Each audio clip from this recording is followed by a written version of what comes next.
after the Buddha attained his awakening, he decided that he could share his wisdom with others because others would be able to attain the same awakening that he had attained. And so his first thoughts were of these 5 different ascetics that he had been practicing with that had made a pact together that if one attained the spiritual goal that they were seeking, that he would come and get the others and teach it to them.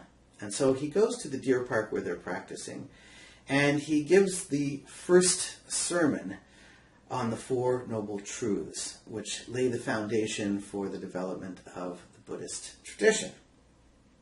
So we'll briefly go through them and we can talk a little more about them in class. The first one is the principle of suffering, or perhaps more accurately, dissatisfactoriness. Suffering has become the standard translation, but it maybe leans a little bit more to ideas of physical pain or even emotional pain. But the Buddha here is talking about something that is a little deeper and underlying. Even when we're happy, there's a sense that things are somehow not quite what we want them to be. And so dissatisfactoriness may be a little bit more accurate here. The question is, are we in fact always in some state of dissatisfactoriness other than those who attain awakening? And at first glance, it would seem that you would say probably, well, no, right? Sometimes I'm really happy, and so how can I always be in some state like this?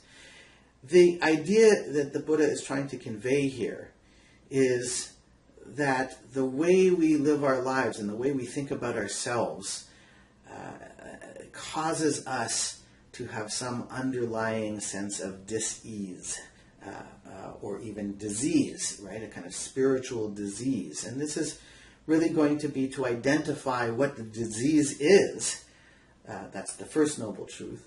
And then as he moves through the different Noble Truths, he identifies the cause and then the solution. And it's sort of like, a doctor would diagnose an illness and prescribe the solution. So that's what he's doing here. And so he wants us to start out by just recognizing that we have this sense that things aren't what we want them to be. That we may have moments of great happiness, but they're quickly followed by a sense that things aren't quite as good as we hoped they would be. So, we find the person that we love, and we get married, and we're really happy. And then it turns out that having a relationship is really hard, and sometimes it doesn't go well, and so we argue or even get divorced, and then we feel really unhappy. Or we really want a job, and we get the job, and we're really happy, and then turns out that the job has aspects that are not perfect, and so even if we're relatively happy in our job, still, we're not as happy as we feel we should be. And so we're constantly striving after a more and more perfect way to be, to realize our happiness in the world. And the problem with that from a Buddhist perspective is that we're not just simply focusing on being in the present. We're grasping after things in the future, or we're unhappy with things that have happened in the past, rather than simply fully being present in the moment. And if you think about it, the moment is all that really exists in a certain sense, right? Because the future hasn't come yet. The past is already gone. And so if we're going to find any kind of happiness, it has to be in the present. And yet, when our mind is distracted and grasping after things that we have no immediate control over, it leads to this general sense that things in the world are not what we want them to be. That's not to say that you can never think about what you would like to be different and work towards it. Obviously, if you're not awakened, then you have to recognize that. You have to take some steps to work towards it. The real problem here is this kind of egocentricity, this sense of I-ness, the idea that I want things to be the way I want them to be. And we can never fully satisfy that kind of a craving. And so that's really the underlying issue. And according to the second Noble Truth, Tana, the cause of suffering is this grasping, that we're always looking for things to somehow be different than they are, rather than just fully enjoying the present moment. And when we're really just here now, everything is exactly as it should be, because it really can't be any other way.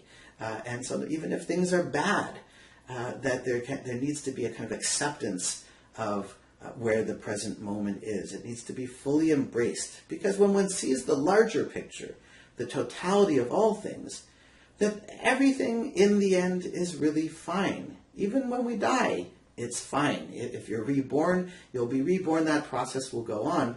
Of course, even better would be to fully understand the cause of suffering, this ego, this grasping, and attain this third noble truth of nirvana. Now, nirvana is a difficult concept, especially for the Buddha himself. Later in the tradition, we get some more developed philosophical pieces that help to provide a little context. The Buddha himself refuses to directly explain what will happen to him when he dies, because from a Buddhist perspective, there is no eternal unchanging soul, and so it's not entirely clear what's going to happen to the Buddha if he has no soul and then he dies. Does that just mean it's a complete extinction? In fact, that the term nirvana means something like a blowing out, a kind of an extinction. Although the Buddha himself doesn't clarify this, because he doesn't want people to get caught up in the philosophy, he wants them to engage in the practice that will lead to the awakening experience. But I can sort of fill in some details as they develop in the Buddhist tradition and say something like this: that the real problem is that we think of ourselves as separate individuals, and that of course leads to this problem of ego, when the reality is that the entire universe is a single organic interconnected whole throughout all time and space. It doesn't have a beginning, it doesn't have an end, it just is the totality of what is, and although we experience it in a particular moment, the whole thing, including time, simply is. And so the idea here is that when one shifts one's thinking from what's in it for me, how do I satisfy my desires, to an understanding of yourself as part of this totality, then the death of the individual doesn't have the kind of weight that it typically does for us. Now, what does that mean for the individual?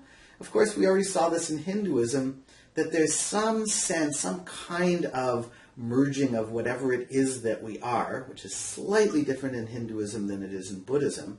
But what really is just that totality. Of course, for the Hindus, that totality is God. For the Buddha, there is no capital G God. There is no being that stands outside of time, that creates time. The totality simply is. But in a sense that's quite similar to Hinduism, that totality is us, and we are it.